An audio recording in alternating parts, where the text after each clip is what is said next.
Bonsoir à tous et bienvenue sur Monaco Info. Je suis ravi de vous retrouver pour une nouvelle semaine.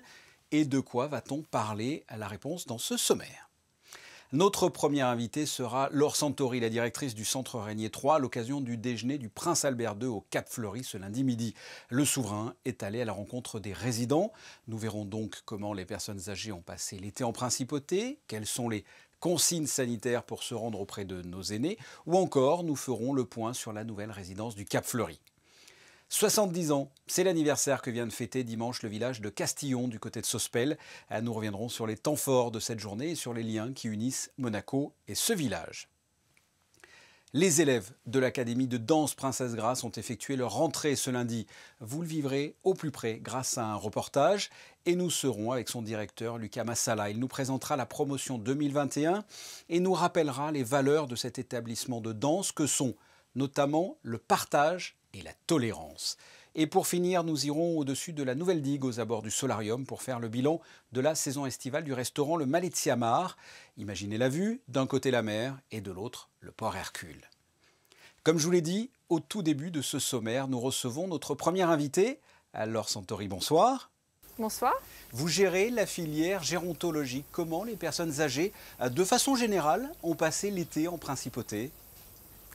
L'été 2021 s'est passé sous le signe d'une vigilance constante face à la Covid-19 et en même temps, nous avons organisé de très nombreuses activités et animations tout au long de l'été. Ce fut le cas à titre d'exemple à la résidence à Quiétudiné où nous avons organisé des fêtes de l'été en terrasse, mais aussi des sorties qui ont permis aux résidents d'aller à l'exposition du Grimaldi Forum par exemple. Au niveau du Centre Régnier 3, c'est au niveau des terrasses, des jardins, du patio qu'ont lieu de nombreuses activités, des goûters, des repas à thème, mais également la venue de l'équithérapie. Et aujourd'hui, au niveau du Cap Fleuri, c'est une grande tonnelle qui a lieu.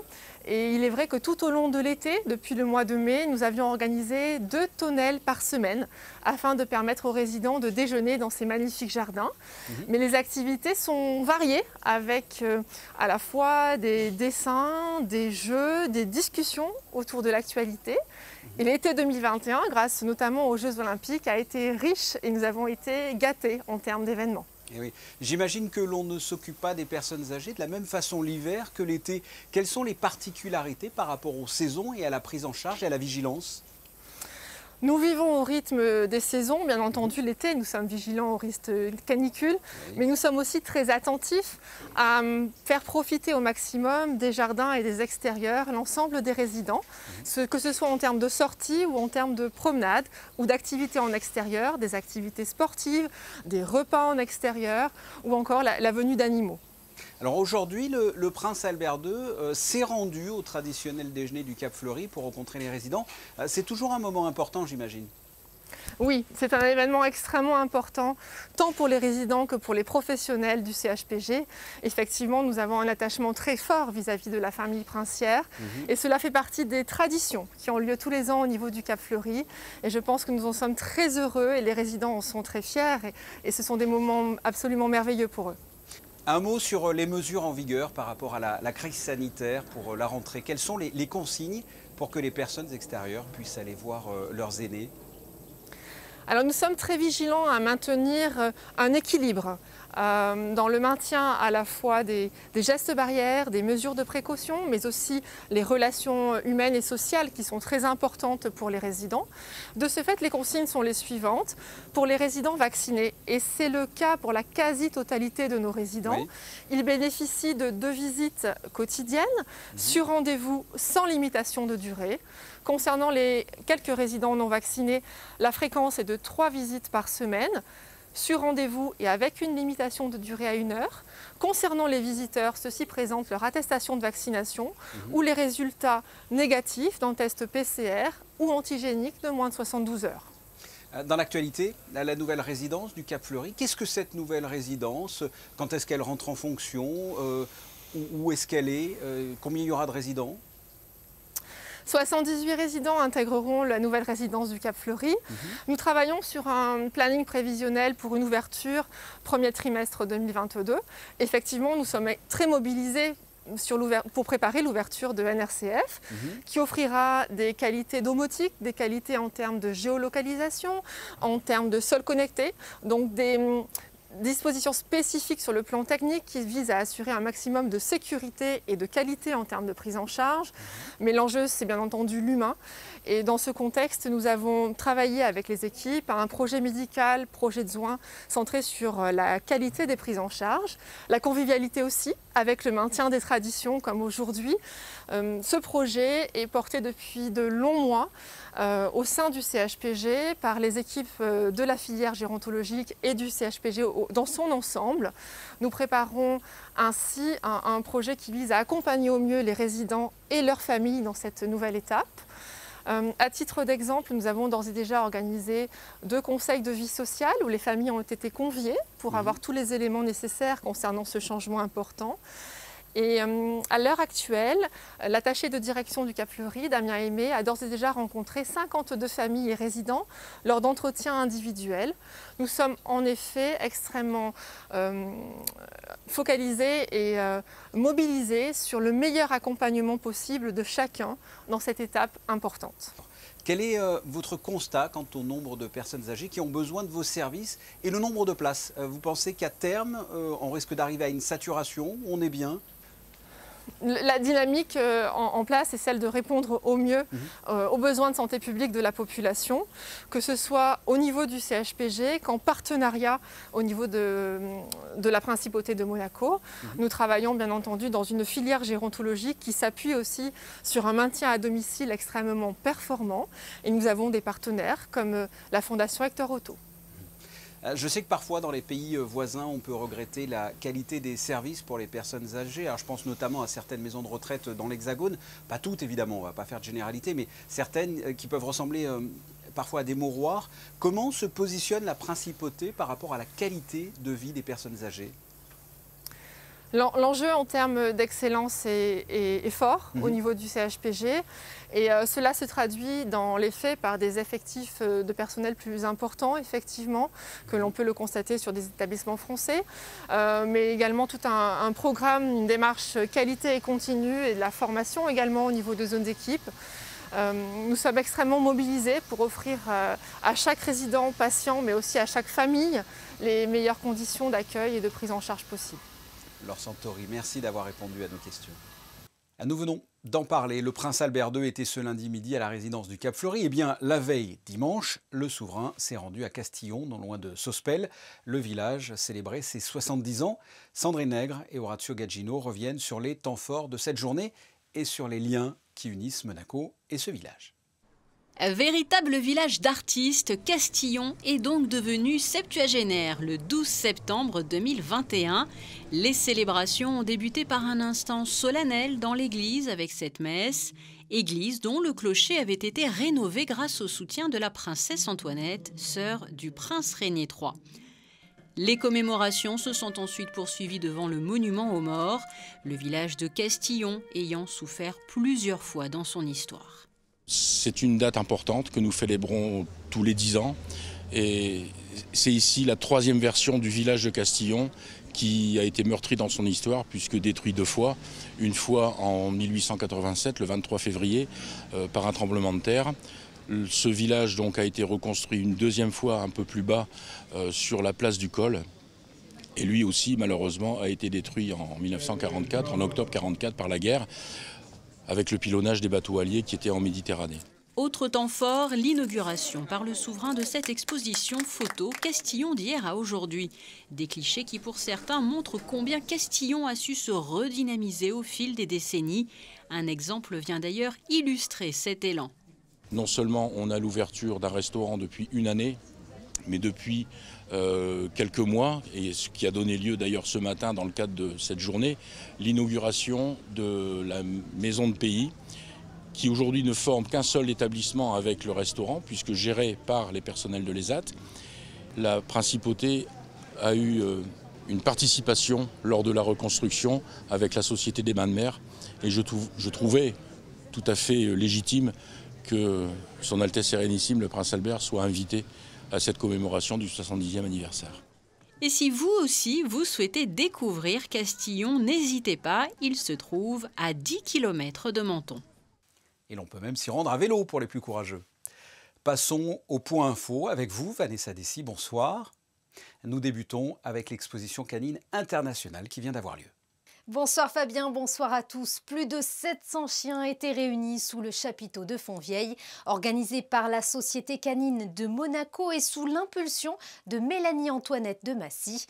Les animaux au pédigré ont défilé tout le week-end devant un jury international afin de désigner les plus beaux représentants de chaque race. Le souverain et son Altesse royale, la princesse de Hanovre, ont assisté à la manifestation. Céline Caron d'Adjoni poursuit la tournée des services qui dépendent du département de l'équipement de l'environnement et de l'urbanisme.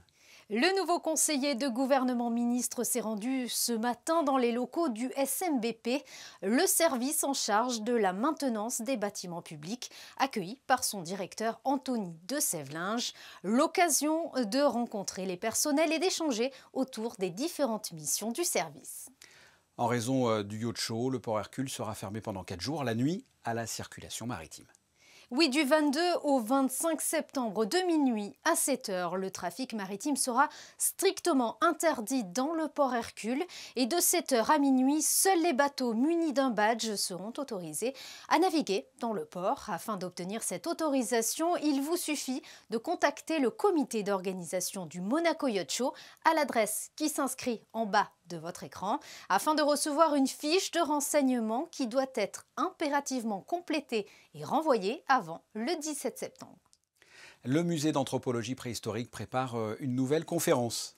Le mardi 21 septembre à 18 h, cette première conférence organisée par le Spéléo Club de Monaco vous permettra d'en savoir plus sur la Provence et le Piémont racontés par les inscriptions anciennes de la grotte de Saint-Benoît.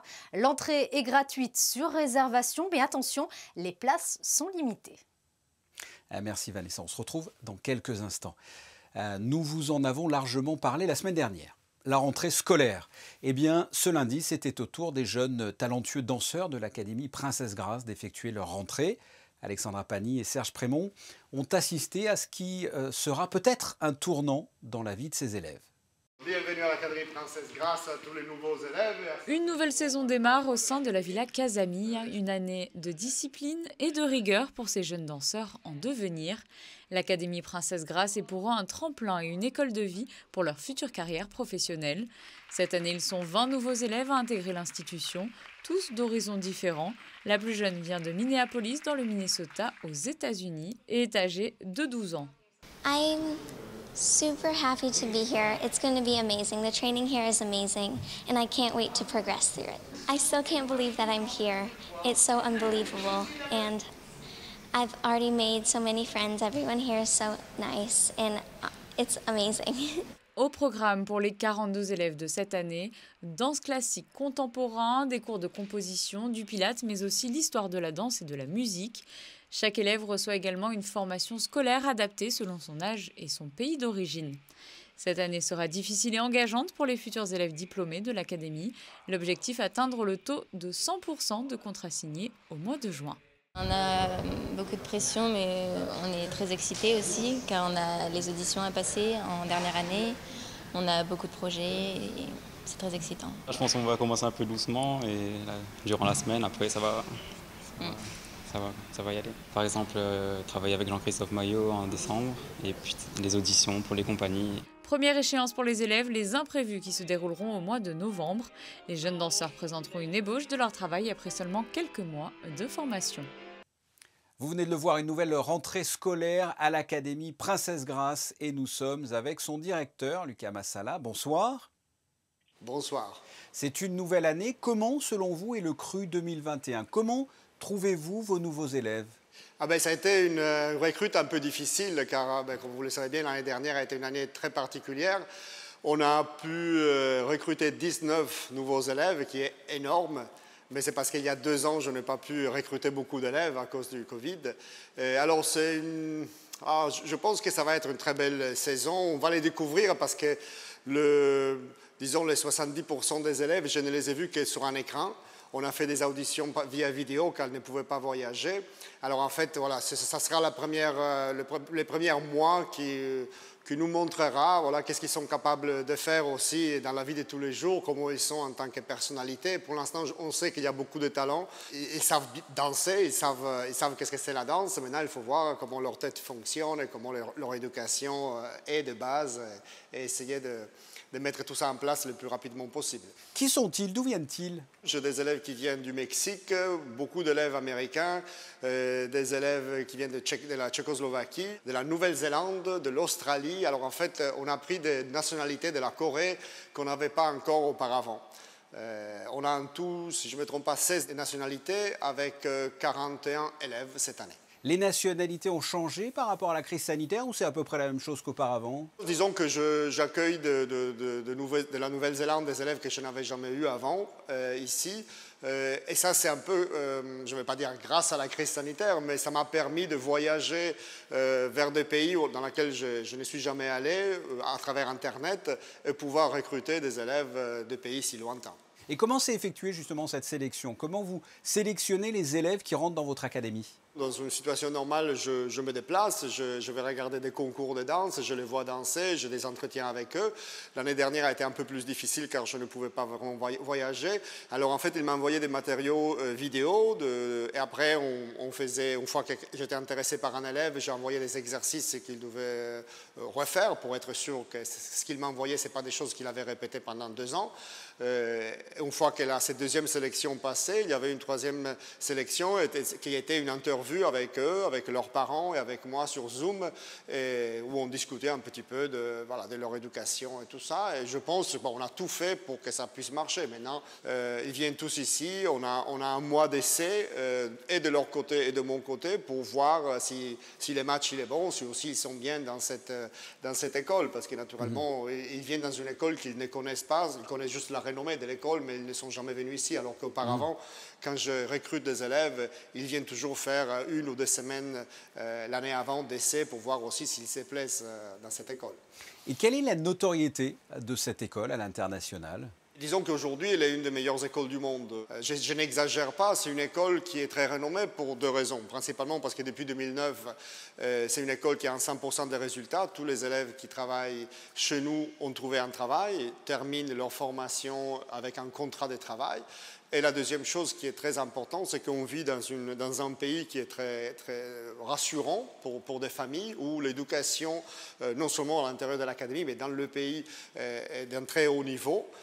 Et où le nombre des élèves, comme dans le pays même, c'est un nombre réduit, il n'y a pas une surpopulation, et ça veut dire qu'on a beaucoup de temps à leur consacrer et on peut vraiment travailler tête à tête avec chaque élève. 42 élèves, c'est vraiment pas beaucoup. Il y a des écoles où normalement 200 élèves, c'est la moyenne.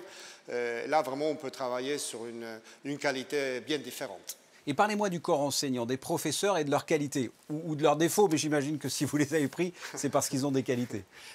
La qualité et le défaut, disons que c'est leur passion. Être passionné de ce qu'on fait, c'est une grande qualité. Des fois, ça peut devenir un petit défaut quand on est un peu trop passionné dans ce qu'on fait. Mais encore une fois, le corps de professeur, on est 6 personnes par rapport à la danse. On est très proches les uns des autres. On travaille ensemble. Mais ça reste quand même l'ingrédient principal de cette école, la passion, l'envie de partager des valeurs, non seulement par rapport à l'enseignement de la danse, mais des valeurs par rapport à l'enseignement humain. Pour finir, quel va être l'enseignement? Qu'est-ce que vous allez apporter à ces jeunes tout au long du cursus pour qu'ils aient un avenir dans le monde de la danse? On va leur faire comprendre qu'est-ce que sont les valeurs de cette discipline qui est principalement l'envie de partager, l'envie de donner ce qu'on sait faire de mieux avec notre corps à un public qui aura besoin d'être rassuré, surtout dans une situation mondiale où les gens sont très préoccupés d'un futur. Voilà, pouvoir passer quelques heures dans un théâtre et oublier un peu ce qui se passe et se réjouir de l'art, c'est très important. Ça, c'est ce qu'on enseigne. Principalement, l'éducation en soi, j'y tiens à le dire, parce que ce n'est pas seulement une éducation de la danse, c'est une éducation générale, académique de danse, mais aussi de comportement, de vraies valeurs, de tolérance et d'envie d'amener quelque chose de nouveau en ce monde. Des valeurs et de la tolérance. Nous en savons plus sur cette nouvelle saison à l'Académie Princesse Grace. Lucas Massala, merci. Merci beaucoup. Nous vous retrouvons, Vanessa Dessy, pour un autre point sur l'information sportive à présent, avec les résultats du week-end, à commencer par de la F1. Les McLaren se sont imposés ce week-end à Monza. En première ligne, Daniel Ricciardo remporte le Grand Prix d'Italie. La Scuderia, quant à elle, inscrit des points à domicile avec une 4e position pour Charles Leclerc et une 6e pour son coéquipier Carlos Sainz. Le leader du championnat du monde de Formule 1, Max Verstappen, et son poursuivant Lewis Hamilton ont abandonné après un violent accrochage sans gravité pour les pilotes. Prochain rendez-vous F1 le 24 septembre en Russie. Nous continuons avec du football. L'AS Monaco recevait l'Olympique de Marseille. Pour le compte de la 5e journée de Ligue 1, les Monégasques affrontaient les Marseillais sur la pelouse du Louis II ce samedi soir. Un derby bousculé car l'AS Monaco s'est incliné 2-0. Les hommes de Niko Kovac, privés de Golovin, Sidibé et Maripane, n'ont pas réussi à s'imposer. Au championnat, l'ASM reste donc dans la 2e partie du tableau à la 14e position. En basket, la Roca Team était en Turquie ce week-end. Oui, ce dimanche, à l'occasion de la demi-finale de l'Istanbul Cup, l'AS Monaco Basket affrontait le Partizan Belgrade, auteur d'un très gros recrutement cet été. Au terme d'un match surprenant, les hommes de Mitrovic ont fini par s'incliner 120-114 après 3 prolongations. Ce samedi, en revanche, l'AS Monaco affrontait Kazan dans un remake de la finale Eurocup, remportée par la Roca Team au printemps dernier. Après une première mi-temps très difficile, les Monégasques ont fini par céder 84-85 au terme d'un finish une fois de plus à couper le souffle. La Roca Team vient d'annoncer l'arrivée d'un nouveau joueur. Oui, il s'agit de Will Thomas, 2,03 m, 35 ans, en provenance du Zénith Club de l'Euroleague. L'ailier fort avait initialement signé cet été à Kazan, mais l'américano-géorgien a finalement décidé de résilier son contrat 45 jours après l'avoir signé pour rejoindre Monaco. Ce joueur expérimenté en joute européenne vient donc compléter le secteur intérieur. Début du championnat de France de basket le 2 octobre. C'est un nouveau lieu de restauration depuis le début de la saison estivale. Le Malizia Mar, situé au-dessus de la nouvelle digue, aux abords du Solarium. À Christine Natomel, comment s'est déroulé ce premier été pour cet établissement ? Cet établissement éphémère a ouvert ses portes le 22 juin dernier en Principauté. Alors il propose une vue imprenable que l'on a peu l'habitude de voir entre la mer et la Principauté. Alors comment s'est déroulé cet été pour le Malizia Mar? Nous sommes partis à la rencontre de son gérant. L'annexe du Mystique a fait sensation cet été avec sa cuisine aux couleurs du Sud. Légère et méditerranéenne, la clientèle a répondu présente à ce nouveau concept où l'art de vivre est tout un état d'esprit. Écoutez, la saison, elle n'est pas encore finie, mais elle s'est très bien passée. Pour nous, une première un peu lancée sur les chapeaux de roue, mais on a vite réagi et surtout, je crois que les clients de la Principauté ont joué le jeu avec nous. C'était un endroit peu vide et c'est bien de l'avoir utilisé. Après, c'est un cadre magnifique. Qu'est-ce qui a bien fonctionné? On va dire en moyenne générale un peu tout. La partie restaurant, la partie apéritif avec des petites chiliennes que vous verrez plus tard. Peut-être un poil moins, mais avec pas mal de gens sur les bains de soleil en bas. Mais la partie restaurant beaucoup plus. Pourquoi? Parce que y a le côté convivial. Les amis se réunissent plus ou moins ici chaque jour et puis pendant l'heure du repos, du travail. Le Malizia Mar vous accueille encore jusqu'au 31 octobre de 9h à minuit pour une pause hors du temps dans un cadre idyllique avec une vue imprenable sur la Principauté et la Grande Bleue. La météo à présent, Vanessa, le temps reste-t-il estival en ce début de semaine ? Eh bien oui Fabien, une journée peu ensoleillée avec quelques nuages, mais les températures resteront très hautes pour la saison, entre 20 et 26 degrés. Le soleil se lèvera à 7h06 et se couchera à 19h45 et nous fêterons les Cypriens. Cyprien de Carthage plus précisément. Cyprien était un berbère converti au christianisme au IIIe siècle. Ce journal est terminé, merci de votre fidélité. La suite de vos programmes sur Monaco Info, mais avant cela... Les clichés du jour, nous vous en avons parlé dans ce journal. C'était la rentrée scolaire de l'Académie de danse Princesse Grace. Et ce sont des photos signées Michael Alési. On se retrouve mardi à 19h pour d'autres informations. À très bientôt.